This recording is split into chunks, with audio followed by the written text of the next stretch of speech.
لو اي حد قعد مع نفسه وحط لنفسه اي جدول للاستعداد لرمضان، مهم قوي ان احنا نشارك الجدول ده مع اولادنا. طب ازاي نقدر نشاركهم في العبادات والاعمال الصالحة في رمضان؟ ممكن الحاجات دي تبقى تقيلة عليهم جدا، خصوصا هم لو بيصوموا اليوم كامل، ولو كمان ما عندهمش اجازة وعندهم دراسة بيبقى الصيام اصعب واصعب. كنت قاعدة بافكّر مع نفسي إزاي هاقدر أشاركهم في الموضوع ده، وقعدت أقول إن إحنا محتاجين هم يشاركوا معانا، إن هم يختاروا يحبوا يعملوا إيه في رمضان. يعني مهم أوي إحنا ما نفرضش عليهم الجدول اللي بنعمله لنفسنا الكبار ده ما يتفرضش زي هو للأطفال. يعني مثلًا لو أنتِ ابنِك أو بنتِك فوق ال9 سنين، هتبتدي تعرضي لهم، تبدئي معاهم في حوار وفي نقاش الأعمال الصالحة عبارة عن إيه، اللي هي ربنا بيحب نعملها في رمضان. طبعًا الصيام ده بيبقى شيء أساسي، والصلوات ال5 شيء أساسي. طيب إحنا عايزين نطوّر شوية من مستوانا في رمضان، لإن دي فرصة مش هتتكرر خالص غير هو 30 يوم في السنة بس. إزاي نقدر نحسّن من جودة الصلاة بتاعتنا؟ فأنتِ هتقولي لها إيه الأقرب لقلبِك، أو لو ابنِك إيه الأقرب لقلبِك، تحبي إن إحنا الخشوع في الصلاة، إن أنتِ نحسّن من جودة الصلاة نفسها نبقى مركّزين، والّا نصلّي السُنن، والّا نصلّي الفجر حاضر، والّا نصلّي مثلًا في الجامع، والّا نزوّد التراويح؟ فإحنا عندنا كذا اختيار في الصلاة، وهي تختار 1 أو 2 أو 3 الأقرب لقلبها، بس أنا ما افرضش عليها إن هي تعمل كل الحاجات دي بخصوص الصلاة. لأن معظمنا كأمهات يا إما بيفصلوا تماما في رمضان، ما بيكلموش ولادهم في أي حاجة خالص، بيبقوا مشغولين جدا طول فترة النهار، يا إما في تحضير الفطار، في المطبخ، في عمل الحلويات، أو في عبادتهم هم لوحدهم، ومش قادرين بقى على صداع إن هم يجيبوا أولادهم ويلا اقرأ قرآن ويلا احفظ يلا صلي. بيبقوا ومبسوطين جدا إن عيالهم قاعدين كده على الآيباد وفاصلين تماما عنهم، مش مستحملينهم.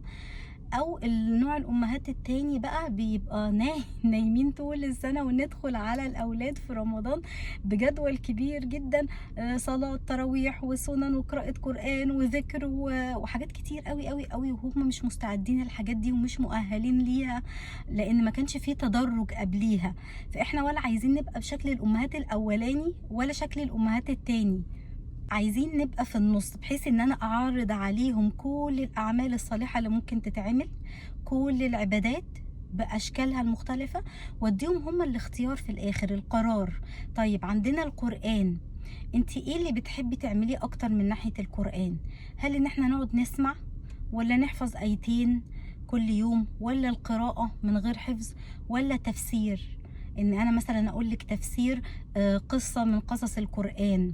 فإحنا عندنا أساسي ربع ساعة في القرآن، هي تختار بقى الربع ساعة أو النص ساعة دي whatever، هي تعمل فيها إيه أو هو يعمل فيها إيه. ممكن يكون شخص سهل بالنسبة له الحفظ، واحد تاني لا تعبان ومصدع ومش قادر يركز أثناء نهار رمضان، فده يبقى نسمع، ممكن استماع فقط. واحدة تانية لأ تحب قوي تعرف تفهم التفسير، فهي تختار عايزة تطور نفسها ازاي في حتة القرآن. نيجي مثلا للذكر، نقول لهم احنا عايزين في الذكر نشتري، نشجع عيالنا على الذكر، نجيب لهم سبح جديدة، العدادات ديت الجديدة عشان يعدوا. نقول لهم احنا عندنا مثلا حسب سنهم وأعمارهم وقوة احتمالهم ايه، 300 مرة ل 500 مرة ذكر. انت اختاري ايه الذكر اللي بتحبيه، تقوليه ايه، 100 مرة الله أكبر، ولا سبحان الله، ولا حول ولا قوة إلا بالله، ولا أستغفر الله. يعني لما يحسوا ان القرار في ايديهم، وان هم اللي بيختاروا هيعبدوا ربنا ازاي، وان الموضوع مش جدول وفرض عليهم، ده بيفرق جدا جدا في نفسيتهم، بيخليهم بيعملوا الحاجة في رمضان فعلا بحب. لما بتيجي عن طريقنا ان اجبار ولازم نعلم وهوب ومين ما عملش، ولو ما عملش اتضايق ولا اتعصب، ولا كل ده بينفرهم جدا من العبادات، وبيخليهم بيعملوا الحاجة بشكل بس من الظاهر، صوري كده من بره، علشان ماما ما تزعقليش، علشان ما ضايقهاش، بس مش حاسين بيها، بس ما بيكونوش حاسين بالعبادة من جوه، يعني مش لامسة قلوبهم. ممكن ايه تاني نعمله في اولادنا؟ انا عايزاكم تبعتولي على الستوريز تقولولي افكار ممكن نعملها تاني. المهم ان هم اللي يشاركوا معايا في عمل الجدول بتاع رمضان، هم اللي، مش انا اللي اديهولهم.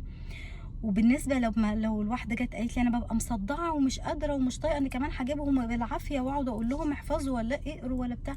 ما هي دي مسؤوليتنا اتجاه اولادنا. لو احنا ما عملناش كده معاهم، طب الاولاد دي هتتربى ازاي؟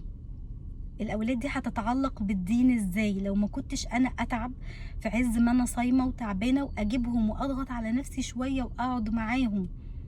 نفتكر الحديث الرسول صلى الله عليه وسلم: كلكم راع وكلكم مسؤول عن رعيته. احنا ربنا هيسألنا عن الاولاد دي ازاي قدرنا نحببهم في الدين، نعلقهم بالقرآن، بالصلوات، بأي حاجة. انا عندي بنتي او ابني اول مرة يصلي صلاة التراويح، فيبدأ بأربع ركعات بس، مش لازم يخلص الثمان ركعات. طب أنا عندي حد تاني كان بيصلي 4 ركعات، فيبتدي السنة دي يصلي 8 ركعات. وأربط الحاجة دي بأن أنا عاملة لهم أكياس حلويات، كيس بسيط جدا فيها دوبك الشوكولاتات الميني الصغيرة قوي دي. هما كده كده بياكلوا حلويات لما بيفطروا، فمادام هياكلوا حلويات اربطها لهم بقى بالعباده. لما يخلصوا صلاه التراويح هتبقى هي دي الجايزه بتاعتهم، بحيث ان هما يربطوا الحاجه الحلوه بالصلاه، بتترك اثر وفرق كبير جدا في نفسيتهم. احدد معاهم مثلا وقت نتفرج على اي برنامج كرتون بيتكلم عن قصص القران او الصحابه او اي حاجه متاح في التلفزيون، نقعد مع بعض نتجمع على حاجه تناسب سنهم. وبعتولي لو في برامج تناسب الاطفال والمراهقين، ابعتولي اخر حاجه انا عايزه اقولها لكم: الاولاد بجد محتاجين يفرحوا في رمضان والعيد، زي ما بنشوف الاجانب بيعملوا لهم احتفالات رهيبه في الكريسماس وفي الهالوين. وقد ايه احنا ولادنا بحكم ان هم اتربوا بره مصر بقوا مرتبطين جدا بالاعياد دي، من كتر ما المدارس والشوارع والمولات بتعمل احتفالات رهيبه في اعياد الغير مسلمين. فمن باب اولى بقى ان احنا في الاعياد بتاعتنا زي دخلة رمضان، عيد الفطر، نعمل احنا بقى كمان الهليله دي علشان يرتبطوا بالعيد بتاعنا وبالحاجات الاسلاميه اكتر.